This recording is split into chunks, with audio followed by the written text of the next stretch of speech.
that I shoot with, and I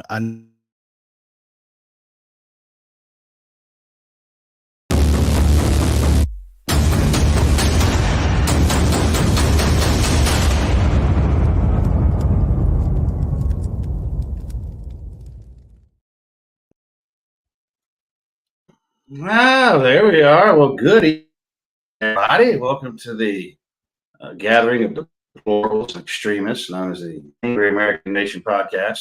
And you can just tell by the faces on the screen that I nailed it when I said that. Sadly, we don't have Emery tonight again. His drone accident, back injuries flaring up. Actually, no, he's in New York raising money for Israel tonight. But we do have the awesome Mr. T. Toombs of Mountain Readiness and the fabulous voiceover man himself, Sue LaRue, in the house tonight. How you doing, Sue?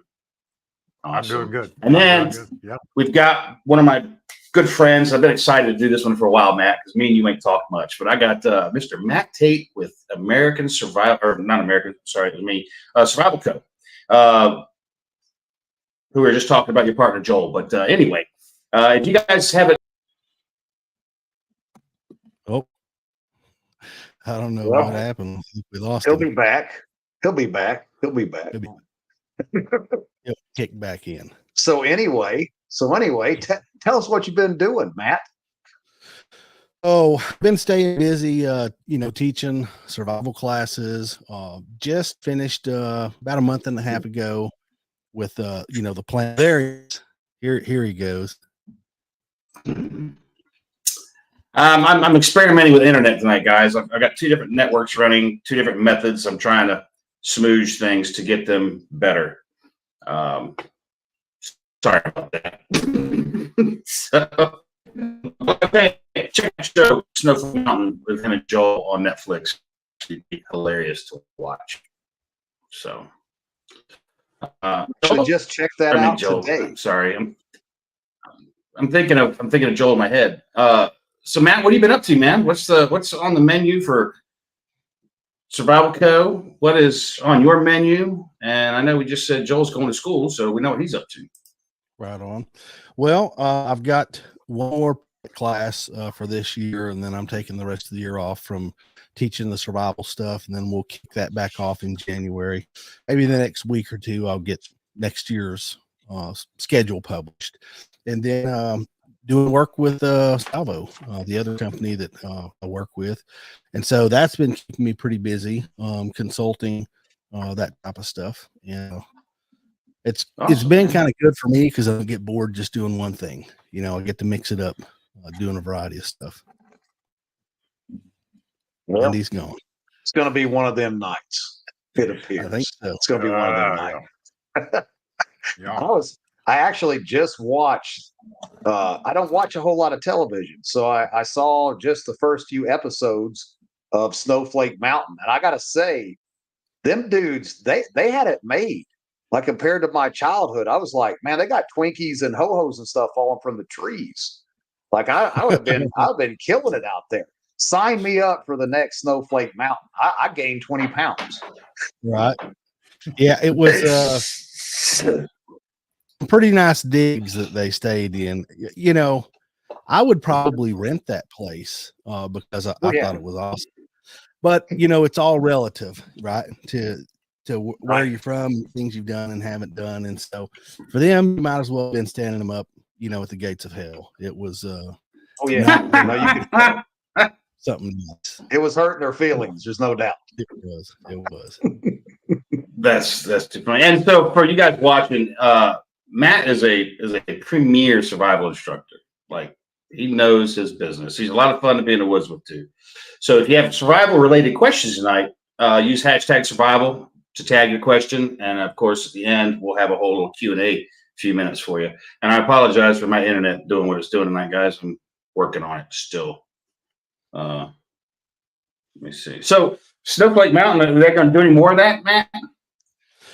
I don't know the answer. The last thing that I heard was negotiations between production and Netflix kind of ground to a halt. So I don't know. That could be the end of it. We could see seasons down the road, but as of right now, I don't have anything on the schedule from them that we're going to be filming anytime. So for now, I'm just, trucking on and doing what I do. And if the opportunity pops back up, then I'll jump on it. But for now, there's nothing scheduled. Well, I know you guys had a good time doing it, but at the same time, doing TV kind of sucks. Everybody thinks it's fun, but it's not as much fun as they think it is when you're dealing with producers and PAs and all the other people that are trying to make you do what they want you to do. I can only imagine what that's like for you two. All the stuff on fire looked fun. I mean, setting everybody's stuff on fire looked pretty cool. I was into that. Yeah, that was pretty cool. They didn't like it much. Right. Yeah, did you guys really burn their stuff, or was those empty suitcases? Well, they went above and beyond to get exact replicas. I don't know how much time they spent doing that, because those people came with their own. Yeah, they had exact replicas of that. So they thought that we did. And I felt terrible because some of those people, they had brought like their most prized possessions, MacBooks or whatever. And so, in their mind, all of it just got destroyed. So, one side of me is laughing on the inside, and the others, I'm like, I feel really bad for them right now because some of them all they had, Yeah, but some of the people that were on there in the beginning, I was like, I want to see this guy suffer. Yeah. Some of them, I'm like, I want to watch him suffer because. Yeah. It looked like a good time to me. It was. So,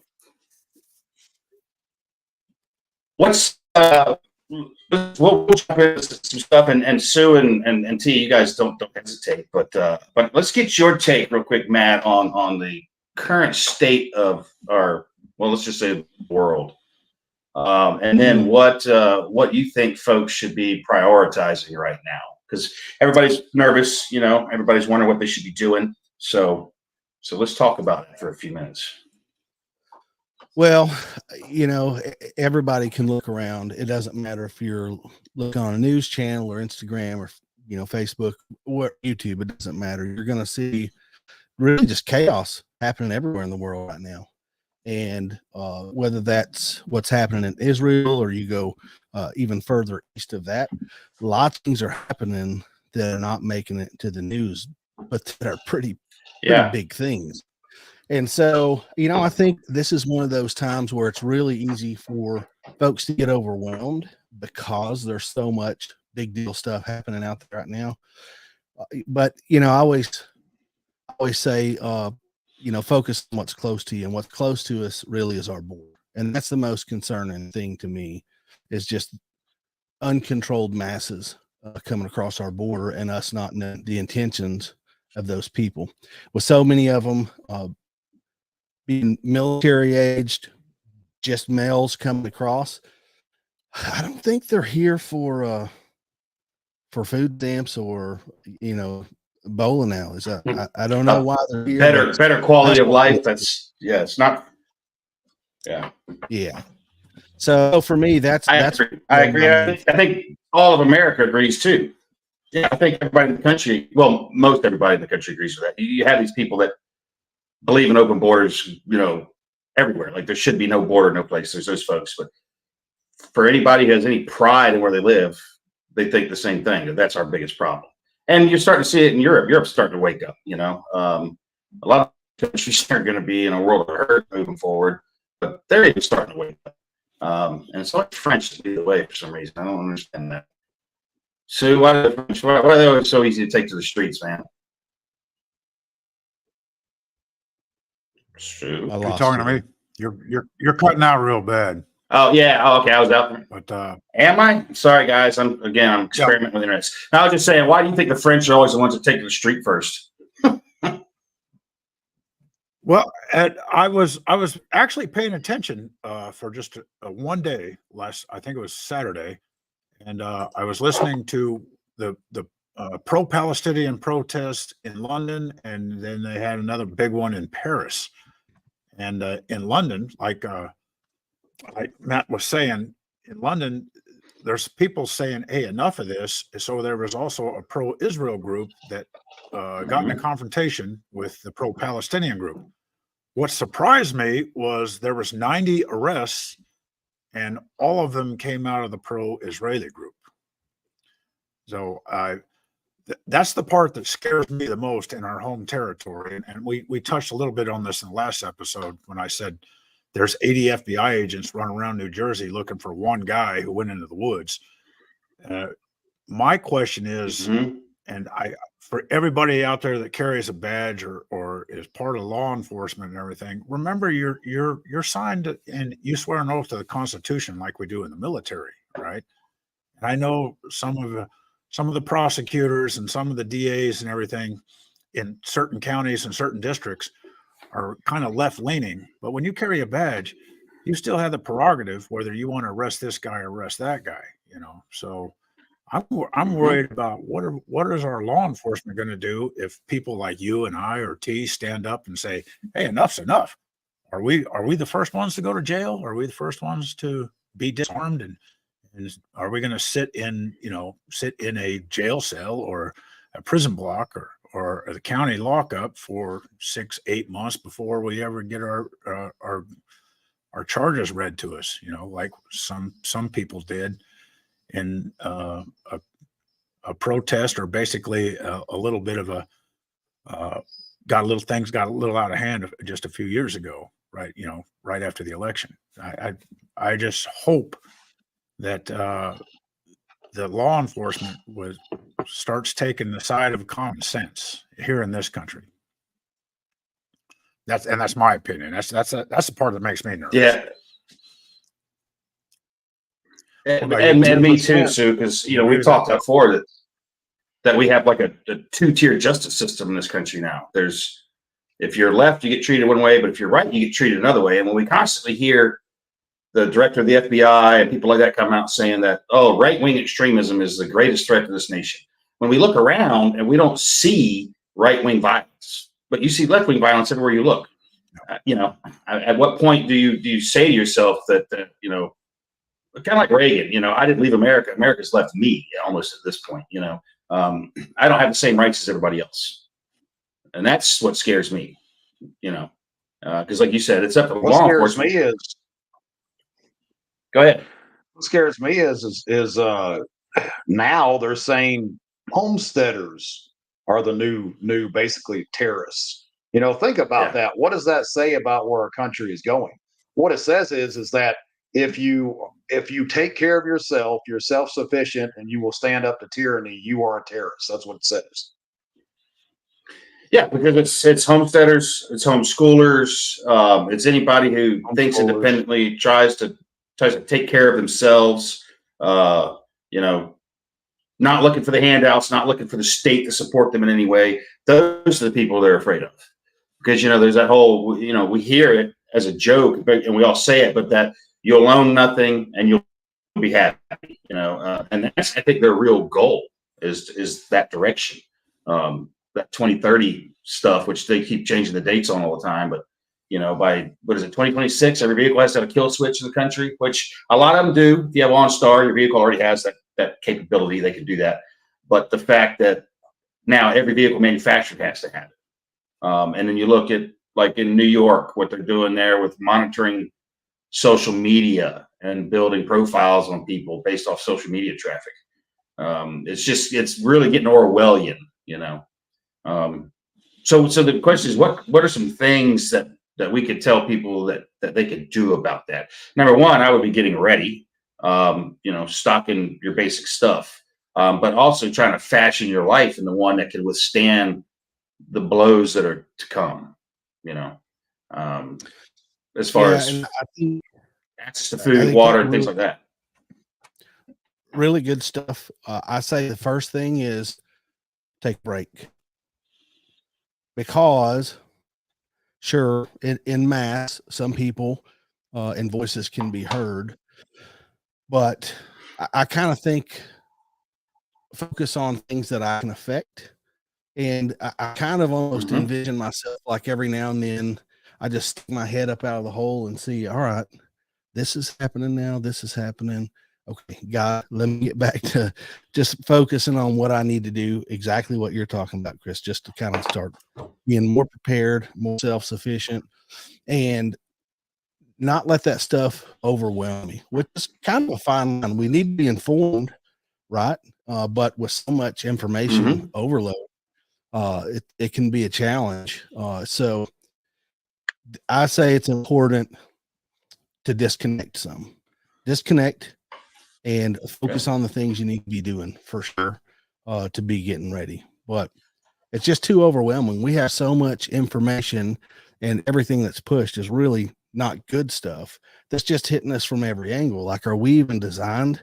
I saw a reel the other guy this was talking about where humans designed to take all of that input that we see globally 24 hours a day. You turn on something and there's stuff that's not good.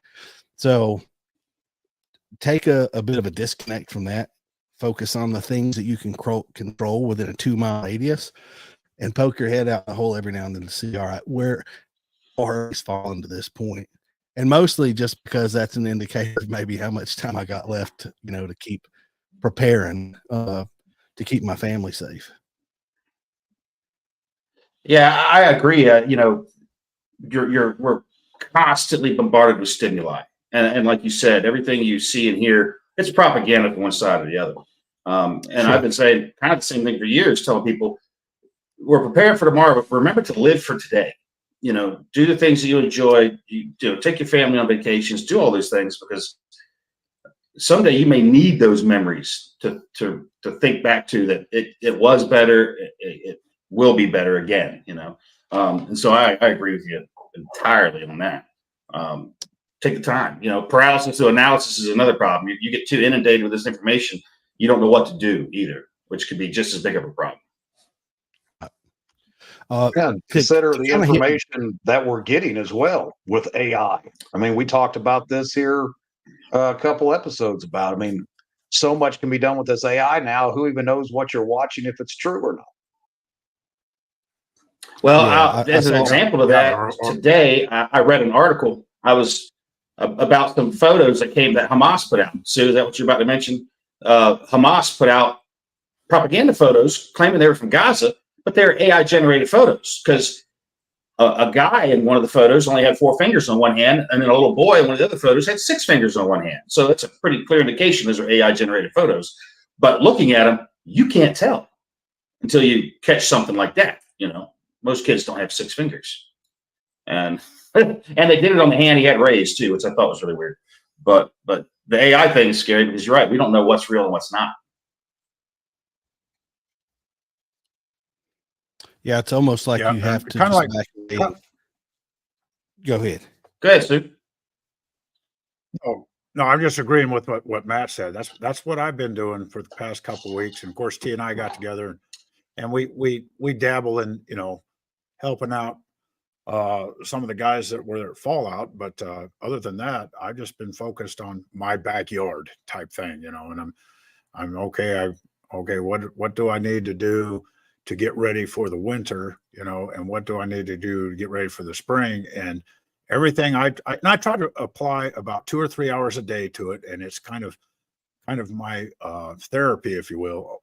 Okay, what do I need to do if electricity just stopped, or like we saw here in North Carolina a couple of years ago, we're not getting any gas for 2 or 3 weeks, so if I run out of gas, I run out of electricity, do I have enough to bide some time and poke my head out of the foxhole, like Matt was saying, and say, okay, what's going on now? And then go back down, and then I can start preparing, for what's going to hit us. Because I agree with all of you. I think what's happening in the big cities has nothing to do with homesteaders and people in the rural areas. I mean, we can focus on other things and not worry about this big city.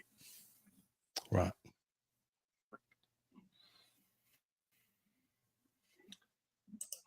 I agree, because the cities are going to be their own little problem unto themselves, just because of carrying capacity alone. And I'm so glad I don't live in a big city. That we're out in the sticks, which is where I like to be. But Matt, what do you think? Other than taking that time to breathe and taking a moment to, you know, to understand that you're being bombarded with this stuff and to try to don't let it consume you, I guess is what I'm trying to say. What's some other stuff that you recommend? You know, because a lot of preppers, they're great about storage stuff, and we all are. We all store tons of stuff, but we've got to look beyond that and have systems in place that'll fulfill these needs when the stores run out. So kind of like, what are you doing right now? I know did you guys finish your wife's new office? Is that thing up and running? Yeah. It's good to go, and it's working out Awesome. really well. Okay. Yep. Good deal. Yep. You know, I think Good. I was just wondering about that. Things that I would throw out there. It's really easy for us to take for granted. That's just the way it is. You're really into something. It's easy for us to forget that not everybody's got the experiences that we have walked the life paths that we have. And so I say, start back at the fundamentals, medical stuff, right? It's all this stuff has been talked to. I'm not going to say anything new here tonight. Nobody else has said, but it's really, really important stuff, because we're talking about, you know, these big cities and getting out away from that. And then if significant problems, whether it's 2 weeks without gas or whether it's 2 months without electricity because of some even natural disaster happens, it just doesn't take very long for emergency services to get overwhelmed, right? And so I'm always surprised how many people have never been to CPR and first aid course. You should look at the statistics on how many lives are saved every year just by CPR. It's ridiculous. It's a super important skill to have, and stop the bleed. You don't have to go become a nurse, a doctor, an EMT. You can go take a free stop the bleed course somewhere. Something to keep your loved ones or people that you encounter alive long enough to get them to a higher level of care and have the tools necessary to do that. So all this stuff that I'll mention, I'm training on this stuff. I've had training on it, but a lot of these skills are perishable. And so I still train on this stuff. The simple stuff, the more you train it, the less you're going to have to think about doing it whenever it really counts, right? And that's the biggest thing. The other things that I'm going to mention, the medical, you just don't want to be figuring that out for the first time when it counts. You know, that's a big deal. Yeah, when someone's got an arterial bleed. Yeah. And you got 2 to 3 minutes. Yeah. And YouTube and all these other things are great, but just because you've seen it doesn't mean you own it. And so that'd be the first thing I'd say, getting some basic medical training. Everybody should be doing that. About all the small villages, I think they call them kibbutz, that got hit, and no emergency services were coming to help those people. So if you don't know any medical skills, tornado comes through and wipes out, 5 miles, and F5 comes through. You think emergency services are coming to rescue you? They got a lot of people to deal with. So that's number one on my list. I don't know what we can get away with on here talking about means of self-defense. So I want to be choosy with my words, maybe. Well, as long as we're not showing them, we're fine, I believe. So we're not showing them. We can talk about self-defense and the tools of self-defense, and if YouTube don't like that, freedom speeds and stuff like that. Yeah, everybody should be skilled up. Go ahead, Sue. Yeah, I have an example. I have an example of that. I picked up my cousin's daughter, adopted daughter, out of Nicaragua.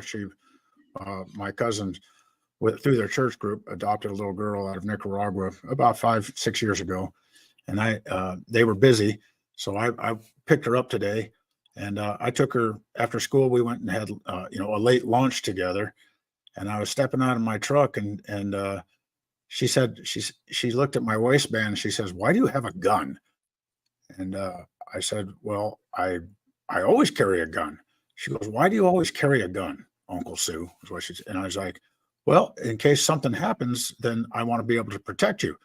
Right. And she goes, well, why do you need a gun? And I said, well, a gun's like a parachute. You know, if you got to jump out of an airplane, you probably want a parachute. So slow down what's coming next. So if you have a gun and something bad happens, you know, I'm going to wish I had and I don't have a gun. If something bad happens and I don't have a gun, then I'm probably going to wish I had one, you know, so I always carry one. So that's the way I explained it to a 13-year-old girl, you know, from Nicaragua. And I think she got it pretty easily. Yeah. Yeah. All of them around me, they all ask me, do you only have one? Why do you only have one with you? You know, usually you have 3 or 4. That's usually what the question I get. Why do you only have one today? Yeah, I think that's go ahead.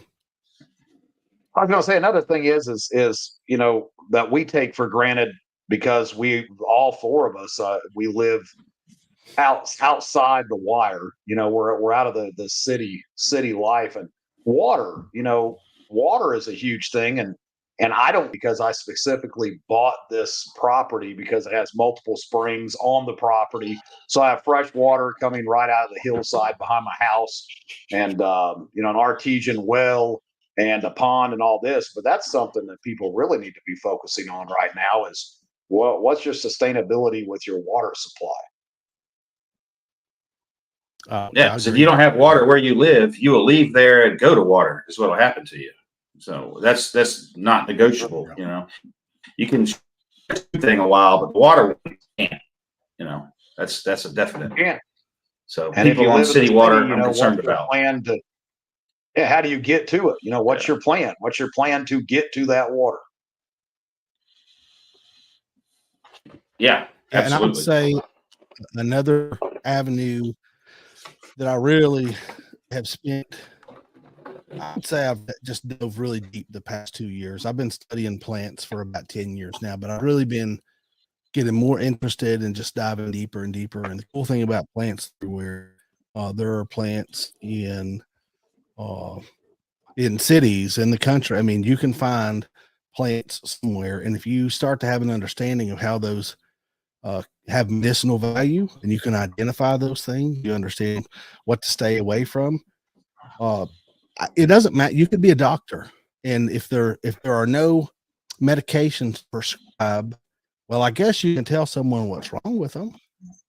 But if you don't have any understanding of what nature's got to offer in terms of healing properties, then it's probably not going to do you a lot of good. So that's the training, starting to acquire knowledge on that. I would say just little bites at a time.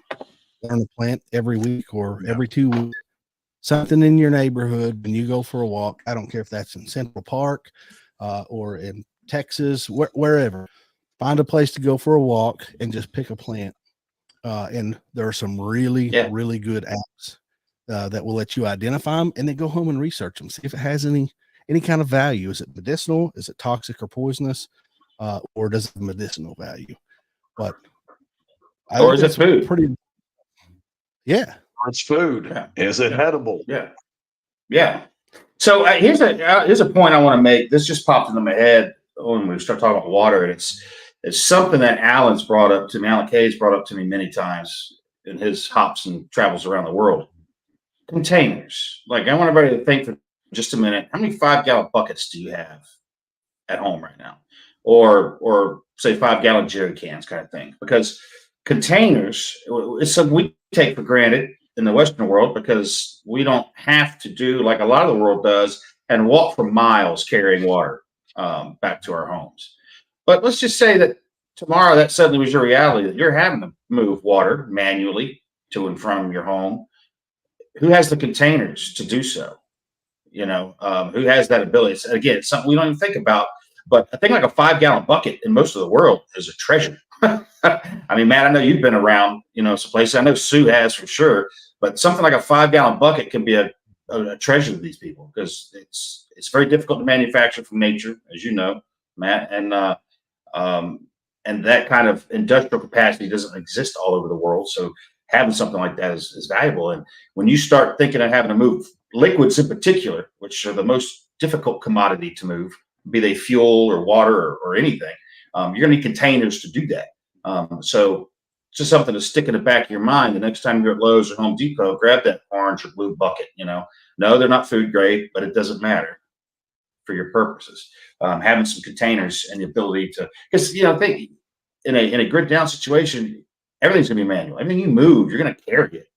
Once the fuel runs out for your side by side or whatever, just for those that are gonna say that, unless you've got large animal livestock that can do the lifting for you.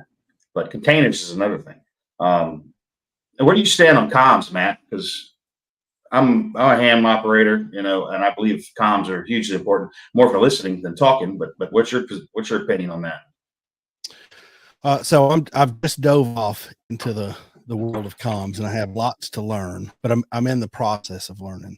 And so there are lots of good cheap options there. Some of those things, like those, I'll probably mispronounce it. The Baofengs, the radio. Yeah, Baofeng, that's it. Yep, really cheap radios, but ham capabilities. Probably even more than that. Some that I've seen recently were 8 watts of transmitting power. But for right now, because technically you said it yourself, you're licensed. FCC says you have to have a license to transmit, and so I don't think the FCC has a huge history of just going after, because there are tons like airsoft kids and paintball, who will use those as communication devices. Oh yeah, I don't think these out there just running around trying to hem people up for $250,000 or whatever. But who are the people you were talking about earlier that said, "Hey, these people are problematic"? And so if those people are using that ham, it doesn't mean they're going to get hemmed up, but man, if they wanted to, technically, right? So something that I've been looking into, my understanding, 2 that don't require a license. And I think because those are so cheap, they're worth the hams, the Baofengs, they're worth getting and putting on the shelf, right? Putting into EMP. Oh, sure. You got FRS and MERS, right? That don't require a license. So MERS is something that I've been looking more into. As long as the grid up, because it doesn't require a license.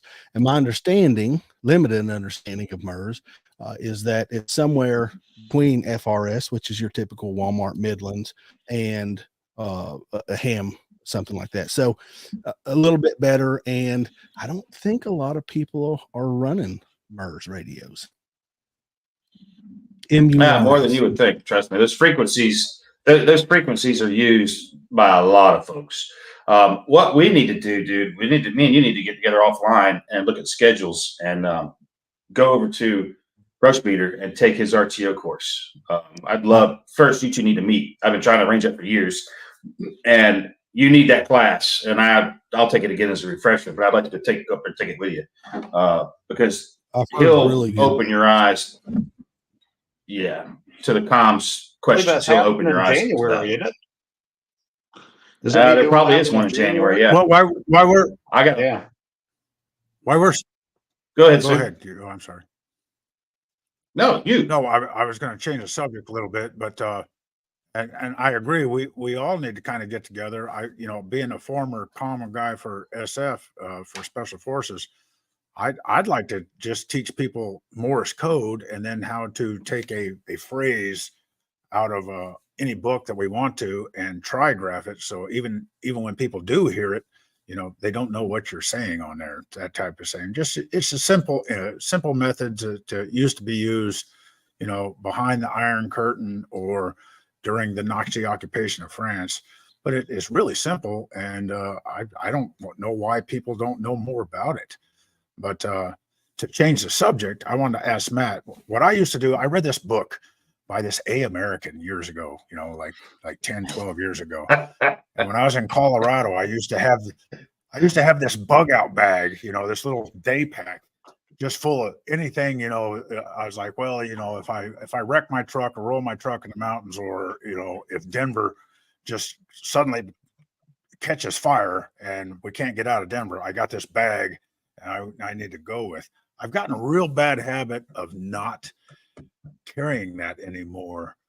And I've noticed that in the last month or two that I was like, I don't have my bug out bag anymore. Matt, what are you in the habit of carrying a bug out bag if you leave home 25, 30 miles away from home? So in my mind, I think a bug out bag is I'm never coming back, and it would take a lot to happen for me to come back. So what I've done that makes me carry it more often is more of a smaller bag. So I'm a former engineer, so I've had to do without and just create stuff out of for missions. And so I have this tendency, if I've got a big bag, I'm filling it up, and I just know that about myself. Yeah. And so Yeah. I just start carrying a smaller bag that's stuff, something for shelter, something with water, some self-defense means, a little tiny bit of food because I wouldn't need much, water filtration, way to carry water, and just a few extra goods in there. But what I find is because it's a smaller bag and it's not like my bug out bag used to be, I carry it a lot more. And as silly as it sounds, one of the things I just don't know if a lot of folks carry them or not, but one of the prize things that I carry in that get home bag is a good set of those Arc'teryx kneecaps, their knee pads, because I think I'm probably going to want to take a knee if it's dark, dirt road, a piece of gravel slicing my knee. And so I always have a couple of those, and I don't see that in a lot of people's bags, but if you've done lots of rucking or lots of hiking, then, it's a good idea to take a knee whenever you can. And I don't want to have to be, as thoughtful about where I'm kneeling down to take a look at something or take a rest or whatever. So, and then one other bag, I just have a fight bag, and that bag has some water, ammunition, night vision, because sure as a world, it'd be nice to have that if you were out after dark. Real simple things like a 2-mile radius. So not very much in that bag, but anytime I leave the house, that stuff's always with me. But because they're much smaller, less bulky to bring in, I don't mind bringing them in every time. It makes me keep them with me more. See, my ruck's a big one right now, but I leave it in my truck. It just stays in my truck. But that ruck's designed for like you said, Matt, I'm never coming home, because I could easily be 1,000 miles from where I live on any given day.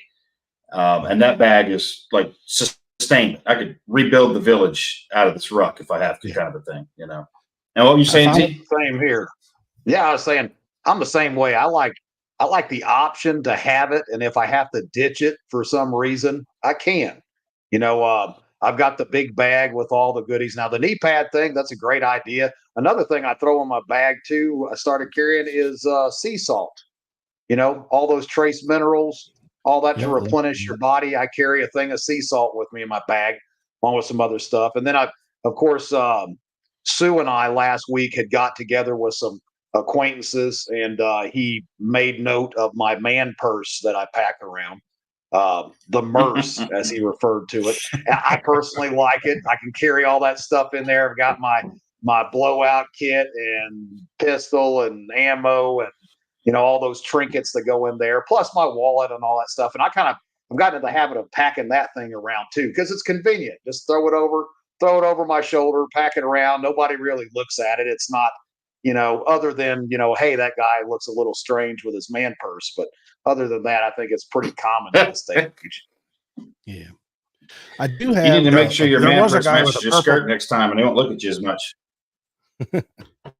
Yeah, I was going to say there was a guy with a purple ponytail that was winking at you. You didn't notice. Thanks for pointing that out. If I'm going to travel, so quick question for I'll have something bigger. Yeah.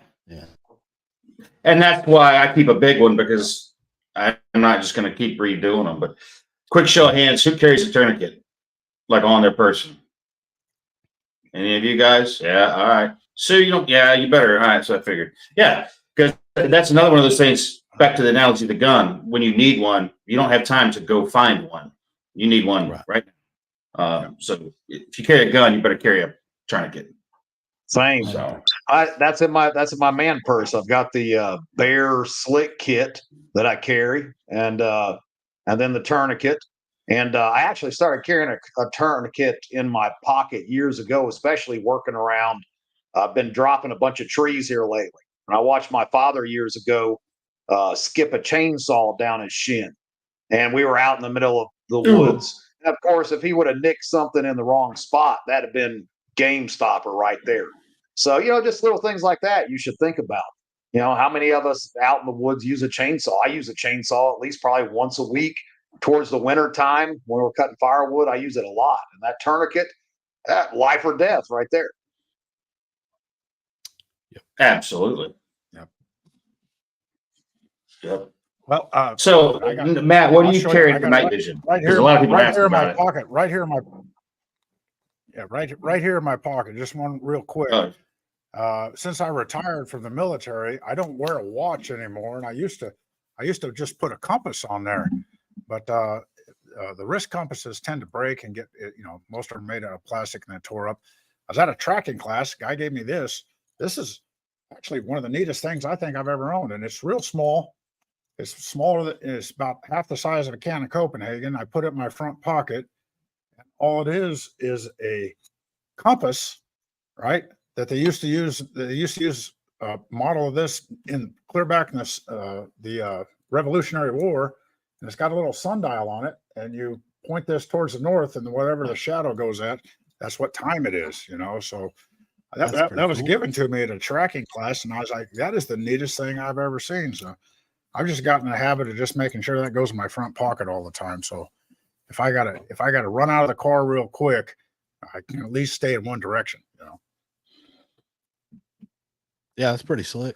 And I use a Flamingo on my watch. That's a good one. Yeah. What are you saying, Matt?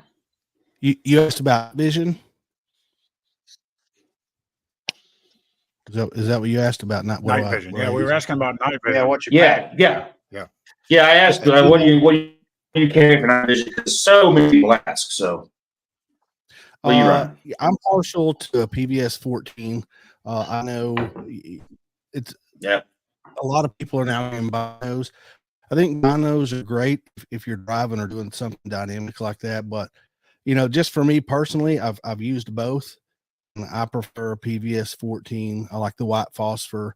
And when I had mine built, I went with the L3 filmless tubes because they'll be a little bit more durable. Nice. And I'm really, really happy with them. But I just like the 14. I can easily flip it from one side to the other. Makes life easy. And then I don't lose my night vision in the other eye. And then it allows me the capability to go to my thermal and just flip the one out of the way. Now you could do the same with binos, but that's just my preference. I prefer 14. Which for those don't know, I've got one, and I'm the monocular. Yeah, I've got one, and I've got a bino too. But I probably use the 14 more than I do the binos. For just like you said, you wear it over non-dominant eye, probably. I'm guessing. Yeah. Yeah.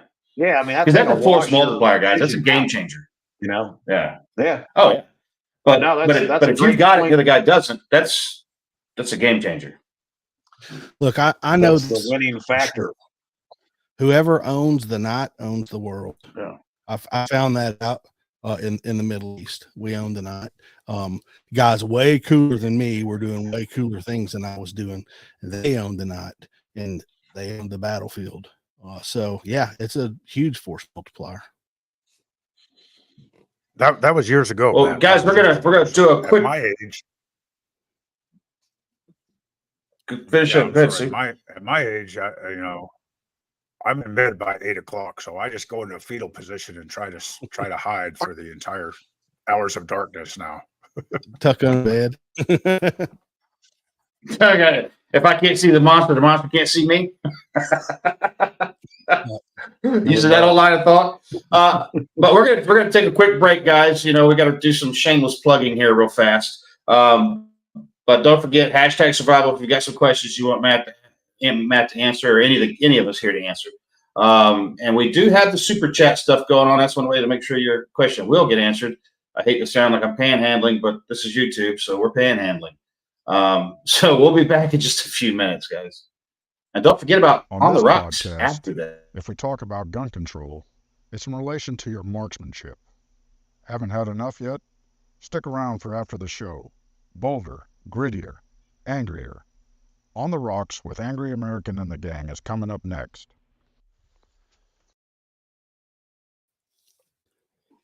Nice. What thermal do you use, Matt? Are you running when you're not weapon mounted? Let's put it that way.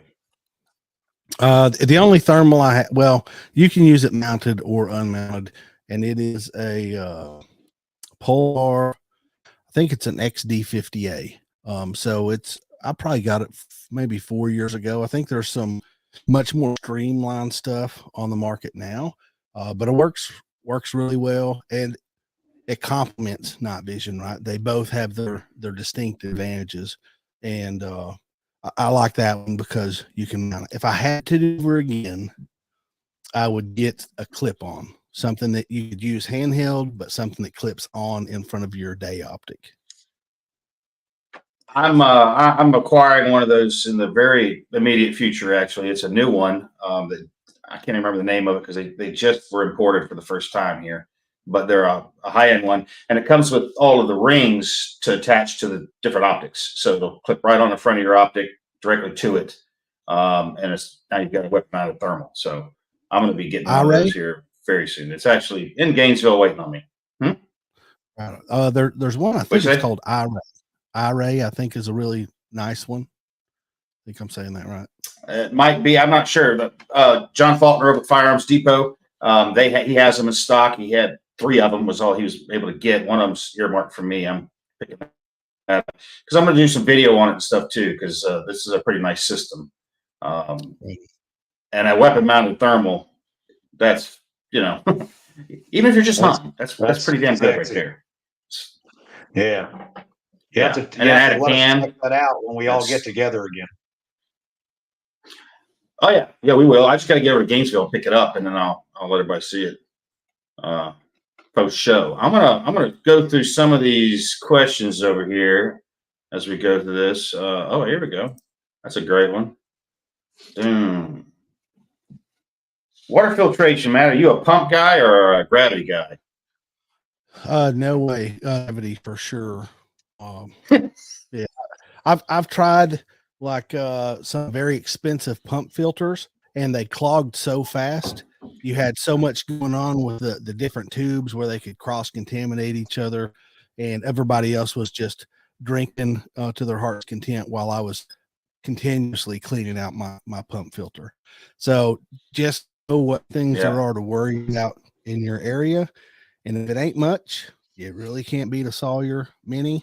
If there is more, then a Grail or something like that that's got a lot more. Just know the capabilities of your filter, because they're not all created equal, and know what are the most likely things you need to worry about where you're at. But no, you can keep those pump filters. Yeah, that's well, and two, the ability to filter water quickly, filter water on the move, because you may not be able to filter your water at the source. You might have to run down, scoop a bunch up, and run off with it. So, and that's one of the things that I dislike about the Sawyers. That little bag they give you, it's got that tiny little fill hole in it, and you're not going to scoop up water and run with that. Now, the only reason you're not going to fill that in a stagnant water.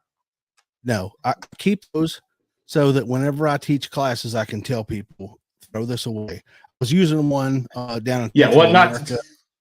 Seal busted on me, and it was like, well, okay, I guess I'm just drinking raw water now.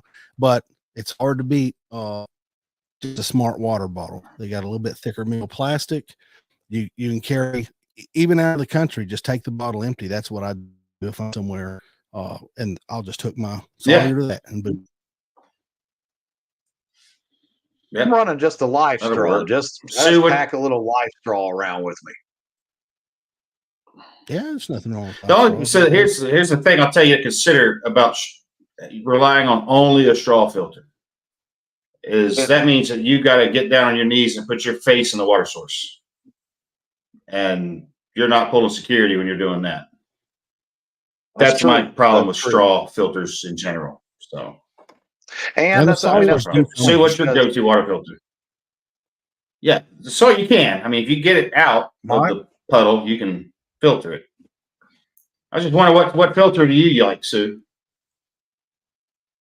I generally, like you were talking about containers before, I usually just carry a metal, like, a metal algae bottle with big wide opening, and I scoop water up, and then I get it to a running boil. I have several filters that people have given me over the years, and I've never really gone out and played with them, probably because I was raised out in the Rocky Mountains, and I don't think I get giardia. I never had a problem drinking water, but if I'm questioning water, I will boil it. I will always boil it before I drink it. So. But that's the surest way, for sure. I have drank water. Yeah, I've drank nasty water in several parts of the world, and I've yet to even get to Montezuma's Revenge. I just don't have that problem for some reason.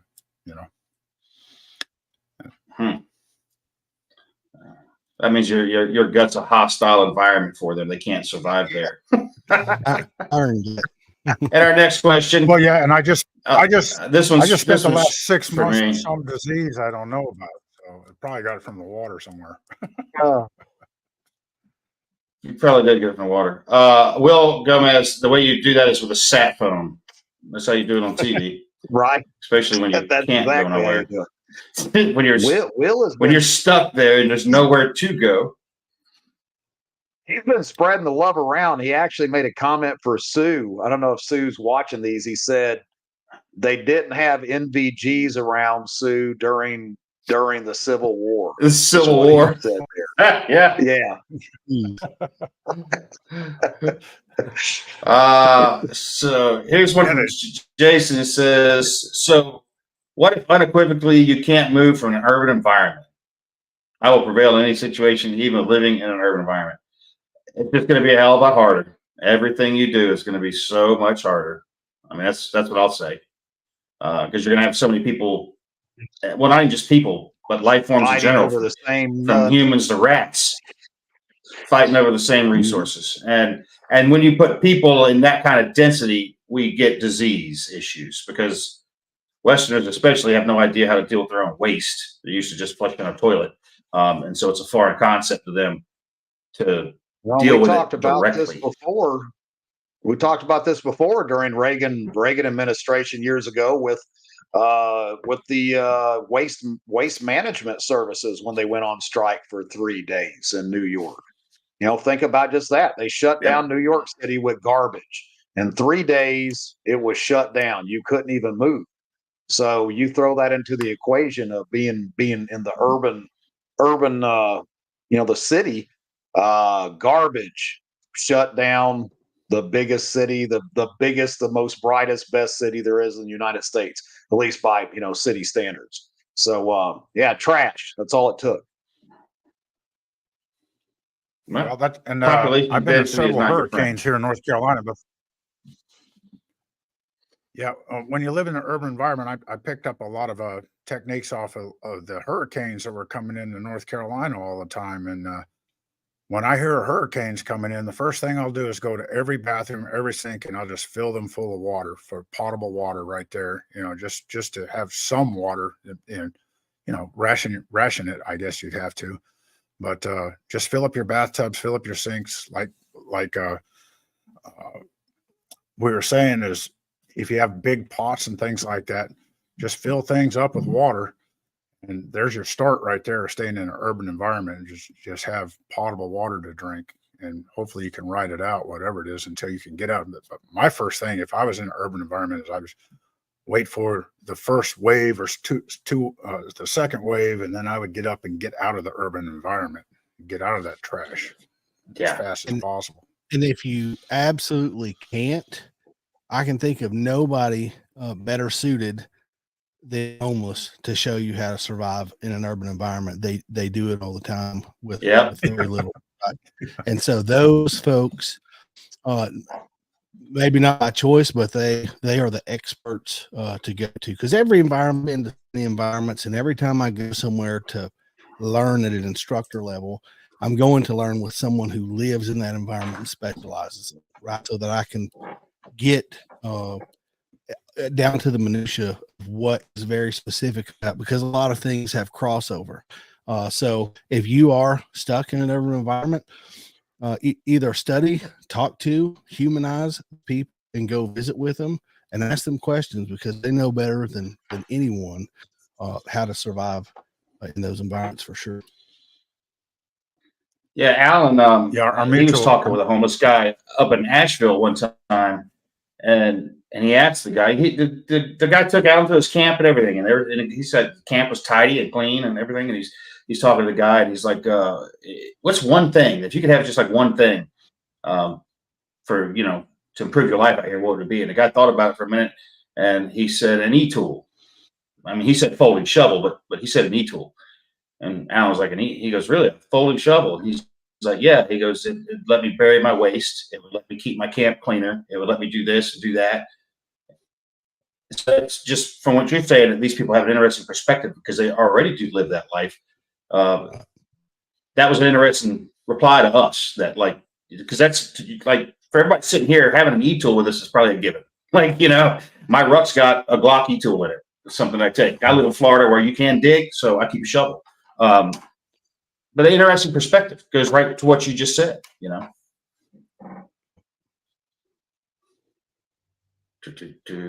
Let me see. And Andrew Dougherty says, "I don't think we will ever be truly prepared, but we can make life better with what we're doing." Yeah, what you're doing right now. Absolutely. Everybody's going to crash. The only question is how hard are we each going to hit, because everybody's going to have a different landing, so to say. 100%. And kind of falls in line with this. You talk about it all the time, and that's building community. And sometimes I think, it's easy to hear build community, and for that to be kind of an overwhelming thought of, oh, that means I have to build this, long reach network. Like, just make some friends with local people, and with people who kind of have the same, they don't have to believe this is going to happen or that's going to happen, but they just are like, I'm just not sure about where the world's at. I don't know, something could happen. Start building that network. And just like he was taught, that will make things better too, right? Having that network. Yeah, absolutely. Yeah, buddy. Absolutely. We and like I said, your network could be, it doesn't have to be local. Yeah. Start bartering with your neighbors. Do it now. Be like, "Hey, I see you got a substantial amount of eggs. I've got, whatever vegetables or fruits. Let's start doing a little trading." Start that process right now. Get that already. When is the time? When's the worst time to start this kind of stuff? When everything's already went to hell. If you already have these networks in place and you've already started bartering and trading and trading out even labor. Say, "Hey, I'm a skilled carpenter. You're you do goat husbandry, whatever it is." Start bartering those skills with fellow man and woman right now, because it's way easier to do in the world that we live in thus far than the world where it's going. 100%. And that goes right back to something Matt was talking about earlier, about how he's still working on his edible medicinal plants. It was, recommending people go do that. That's a skill. All right. And like you just said, T, we can barter our skills. All the cool stuff and the gear, the kit, we can lose those things, but skills, as long as we maintain them, we won't lose them. And that's, you can trade your knowledge for stuff, like you're just saying. So get some training, guys, in whatever it is, like Matt said, go take a Red Cross CPR class, take a Stop the Bleed class, take a pistol class, a carbine class, a communications class, a TCCC or whatever. But take some training. If you've got an interest in like something like mechanics or woodworking, get into it. Start learning it now, so that you'll have skills that you may be able to borrow. Because it's not much. You don't have to stretch your imagination very far to wonder what people will have to do to get the things they need when money is no longer a medium of exchange and things like that. It's not going to be fun unless you have skills that you can trade. Those trade skills are huge too. And there's, we always think about, my bug out bag and my kit and my pews and, my stockpile of insert here. But how many of you guys know how to patch a tire? How many of you guys know how to frame, how to roof, how to make repairs, no matter what it is, electrical, plumbing? All these type of skills are becoming a thing of the past in this day and age. And in super high demand. I come from the world of transportation mechanics, and I was a licensed general contractor for years. So those skills there, grid down, world went off the deep end. Now they became worth way more at that point. Yeah. Bottom Absolutely. line, whatever your skill set is. I mean, data entry is not going to be a big one, but like electricians and things like that still will be. And I'm sorry, Matt, go ahead. I stepped on you. I was just going to say, bottom line is make yourself more of an asset than a liability, right? Because we're all both. All of us are both of those things. We just want to be a little bit more on the asset side, and whether that's with knowledge or skills or capabilities. And I've a whole lot wanted to do it. I just was never a gearhead. My life didn't. I just like to go take a small engine repair class. Not because I want to do somebody else. I just like to be able to work on my lawnmower, just for me. That's all. Yeah. But that's a heck of a skill. But then that's exactly. Yeah. I mean, like I just had to rebuild the carb on one of my generators because one I use for my camper all the time. I didn't have to take that to the shop. No, that 72-inch bad boy ZT mower I had to take that to the shop. But my generator, like the little things like that, I can handle that. And the only reason I had to take that damn mower to the shop is I couldn't get it off the ground to pull the clutch. So I'm going to put this last comment up here from Will. It's an interesting one. Go ahead, Sue. Well, the other thing I was going to say was learn to use hand tools too, because if you don't have power and you don't have fuel, then knowing how to drive a nail and to use a saw, and a lot of people used to laugh at me. I was one of the first few in my generation in the military that started carrying around a tomahawk. It wasn't that I was going to try to scalp somebody or take somebody's head off with it. That tomahawk was just as important as an e-tool. And when it came to making foxholes and overhead cover and all that kind of stuff, everybody wanted to borrow my tomahawk when it came to just regular 7-8 infantry skills, and nobody issued tomahawks or axes anymore. So that's learn to use hand tools. I'll tell you, that's my addition to it. Yeah, I'll tell you a simple little skill set and a mild investment in materials would make you a highly valuable individual in a grid down situation. And that's somebody that can build small scale solar power stations. Think a small panel, a battery, like the Yetis, the Goal Zero Yetis and things like that, but on a smaller scale, so you can charge, say, cordless tools or something to that effect. Because when there is no power, a little power goes a long way. So, and this is the last comment we want to put up here. It says, it's from Will Gomez. He says, if Trump loses 24, there will be civil unrest. Beans, bullets, band-aids, comms, fuel.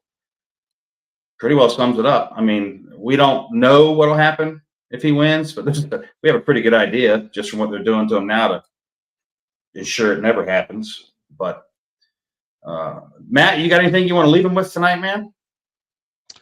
The only thing I would say is just to hit one more time on aware of what's happening. But I don't think there's anything more important I could say in the current climate we're in. Take a break from your phone, spend time with the people that you love, that you care about, do something good, because the truth, every single time I go to a restaurant and eat, I'm really, really thankful, because I have this thought that keeps creeping up in my mind. There's probably going to come a day where I can't just come and sit down and pay for someone to serve me and to bring me anything that I want to eat. So I'm going to enjoy the little things, right? So my goal for next year, I'm going to have a little resolution. 2 days, my phone is going to be turned off and I'll be unreachable. I'm not going to carry it with me because I need to unplug. And I would say, make sure if it's an hour, if it's a half a day, a whole day, make sure you take the time to unplug and enjoy that time. Live like Chris was talking about. There's lots to be worried about. Take the time to live. I couldn't agree with that more. Like, you're spot on. Sue, what do you got, man? Just to caveat what Matt said, and what I've said since this podcast started was, take the time to sit down with that generation. We call the World War II vets the greatest generation, but there's a lot of people in their 80s and 90s right now. Take a notebook with you and ask them how they lived when they were kids, especially if they grew up in rural areas.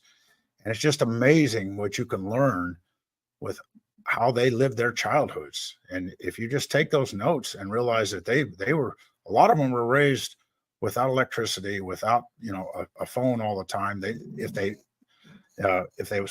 listen to anything electronic, it was the family radio.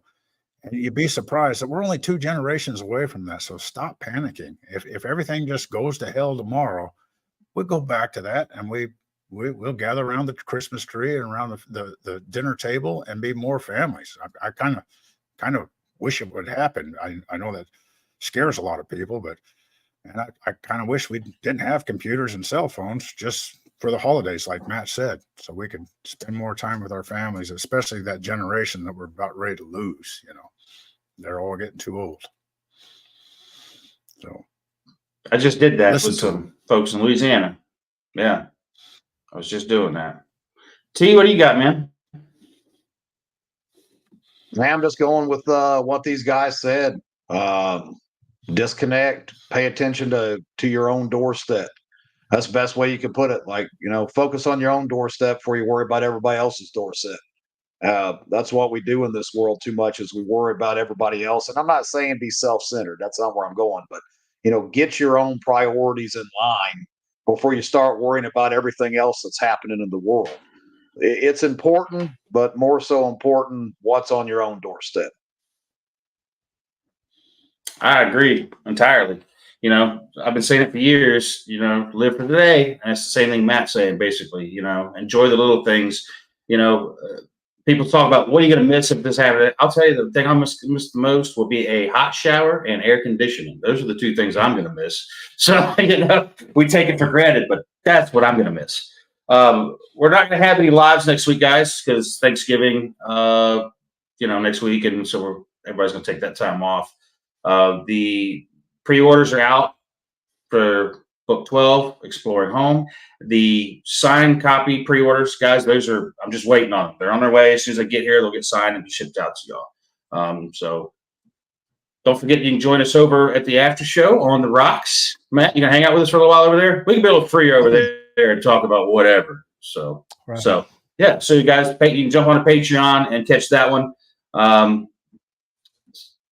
And that's it for tonight, I guess. You guys be good at it. We'll catch you not next week, but the week after. We got some good guests going on.